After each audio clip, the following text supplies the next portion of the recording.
For those of you I haven't met, my name is Jessica Nelson, and I'm the organist and choirmaster at St. Andrew's Episcopal Cathedral in Jackson, Mississippi. St. Andrew's is a large downtown parish. Our ASA is somewhere in the neighborhood of 300, 350, I think. I'm not totally sure about that. And we typically have 2 services on Sunday mornings with choirs and choral music and all that entails.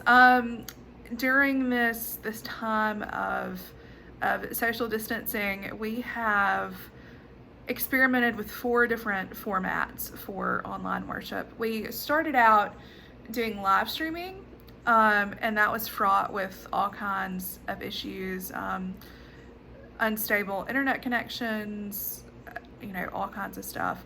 So from there, we moved to recording whole services and with fewer than 10 people present, and then streaming those. And that also felt a little bit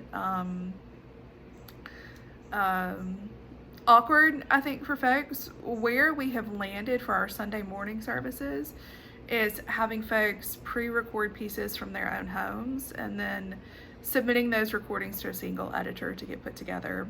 I think people are mostly just recording things on their iPhones, like readings, intercessions, sermons.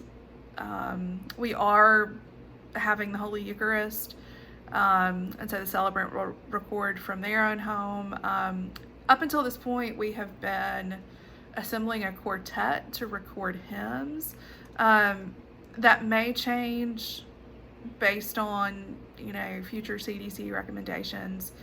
I'm not totally sure about that. And also inviting soloists to submit things to use for anthems. We do have a 4th mode of worship, and some groups, we have a contemplative service that's using Zoom with some success, and my Wednesday night choir compline is done on Zoom with what I hope is success. The best way to lead music on Zoom is to have one leader, and to mute everybody else, and so you only hear one voice that you're singing along with. But I think it's scratched an itch for some folks. The technology that we're using, I think, is very simple and commercially available.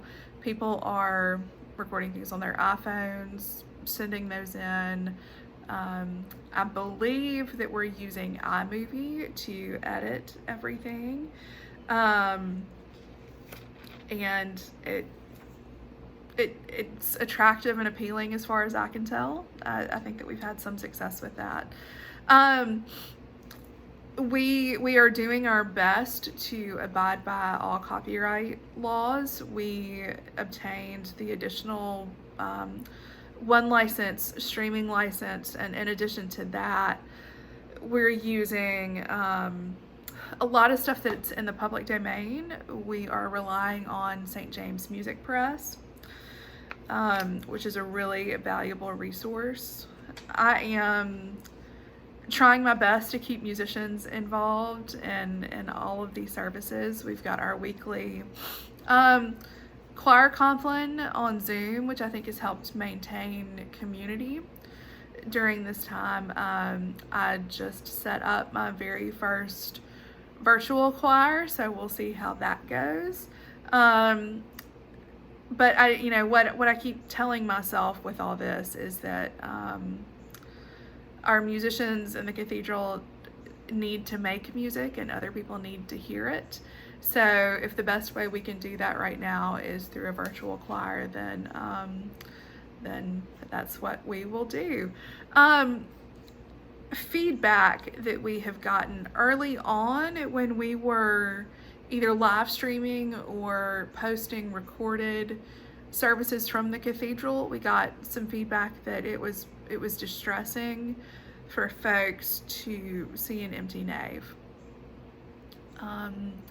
And I think I understand that. And I also think that in this virtual online space that we're using, it has an architecture of its own.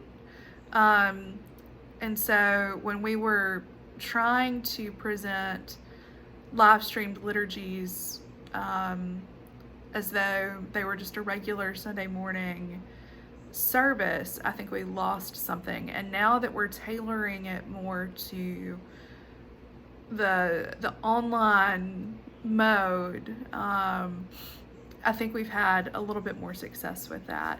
One very specific piece of feedback I got was early on we were just recording the hymns with instrumental accompaniment, but we were able to add some voices, and I think that was very helpful for folks singing at home by themselves or with their families. It made that feel just a little bit less lonely and less awkward. And we also, as we've learned more and more, we've started to put a text overlay on those hymns, and I think it makes it much easier to follow along. Another piece of feedback I got is that I think folks want to feel something familiar.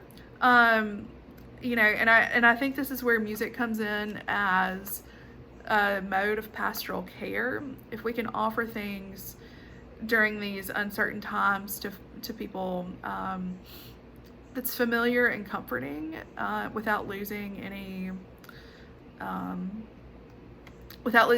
integrity, I think that we'll be the better for it. So I think that's it. I think that's all I have to say. Thanks.